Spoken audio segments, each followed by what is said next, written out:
आज के इस वीडियो के अंतर्गत देखिए, आज हम क्लास 10th विषय समाज विज्ञान का एक प्रश्न यहाँ पर कंप्लीट करेंगे कि स्पष्ट कीजिए कि कृषि और उद्योग किस प्रकार साथ साथ बढ़ रहे हैं। तो आज की इस क्लास में हम इस प्रश्न का अध्ययन करेंगे कि कृषि और उद्योग धंधे किस प्रकार एक साथ बढ़ रहे हैं। चलिए, तो इस प्रश्न के आंसर को हम अच्छे से कंप्लीट करते हैं। तो देखिए, भारत कृषि प्रधान राष्ट्र है। भारत एक कृषि प्रधान राष्ट्र है और आज कृषि का विकास, कृषि में जो प्रोग्रेस हो रही है, कृषि से जो उपज की जा रही है, वो पूरी तरह से उद्योग के विकास पर निर्भर है। ठीक है, अब कृषि में अधिक उपज, अधिक उसका विकास करने के लिए हम उसमें क्या करें, फसल बोएं। फसल आपकी कोई सी भी हो, गेहूं की हो, चाहे सोयाबीन की हो, मक्का की हो, तिलहन की फसल हो, गन्ने की फसल हो। अब इनसे अधिक उपज प्राप्त करने के लिए हम क्या करेंगे, इनमें रासायनिक केमिकल का छिड़काव करेंगे, यानी कि दवाइयाँ छिटेंगे, तभी जाके हमें कृषि से अधिक उपज मिलेगी। ठीक है, तो अब केमिकल आपका कहाँ पर बनता है, रासायनिक उद्योगों में, क्योंकि केमिकल है तो ये केमिकल उद्योगों में ही बनेगा। ठीक है, तो कृषि का जो विकास है, जो प्रोग्रेस है, उसके जो उपज हो रही है हमें, वो पूरी तरह से किसके ऊपर है, उद्योग के विकास पर निर्भर है।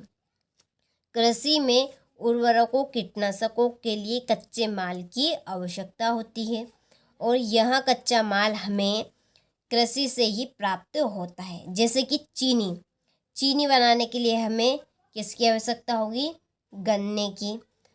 चिप्स बनाने के लिए हमें आलू की आवश्यकता होती है और आलू हमें कहाँ से प्राप्त होता है, खेतों से। तो जो आपका गन्ना है और आलू है, ये आपके कच्चे माल हैं। देखिए, जैसे चीनी उद्योग के लिए गन्ना खेतों से प्राप्त होता है, अतः कृषि हमारे उद्योगों का आधार है। इस प्रकार कृषि और उद्योग साथ साथ बढ़ रहे हैं। वास्तव में इन दोनों में निकटता का संबंध है। ठीक है, तो ये दोनों एक दूसरे से जुड़े हुए। देखिए, कृषि से हमें कच्चा माल प्राप्त होता है और उद्योगों से हमें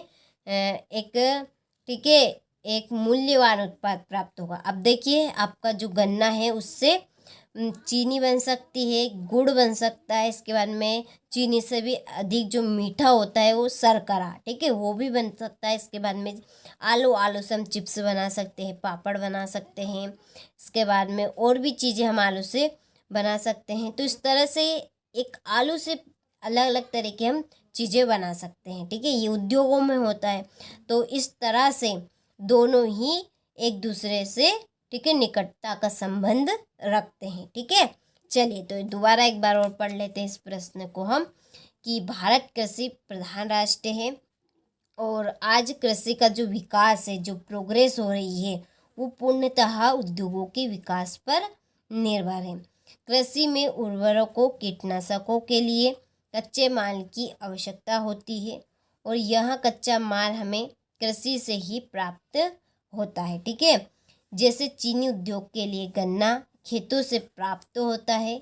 यह कृषि हमारे उद्योग का आधार है और इस प्रकार कृषि और उद्योग साथ साथ बढ़ रहे हैं। वास्तव में इन दोनों में निकटता का संबंध है। ठीक है, तो आपको अच्छे से प्रश्न समझ में आ गया होगा।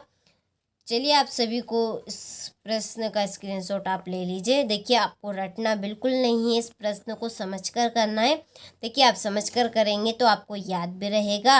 यदि आप रटेंगे तो आपको आधा अधूरा याद रहेगा और बाकी का आप भूल जाएंगे। ठीक है, यदि आप समझकर इसको करेंगे ना, तो आपको ये पूरा याद हो जाए। कितना भी बड़ा आपका क्वेश्चन हो, यदि आप उसको समझ कर करेंगे तो आपको चुटकियों में याद हो जाएगा और आप उसको भूलेंगे भी नहीं। ठीक है, तो आपको क्वेश्चन को समझ कर करना, कितना भी बड़ा आपका प्रश्न क्यों ना हो। ठीक है, चलिए, तो स्क्रीनशॉट आपने ले लिया होगा, तो अच्छे से आप इसको कंप्लीट करें।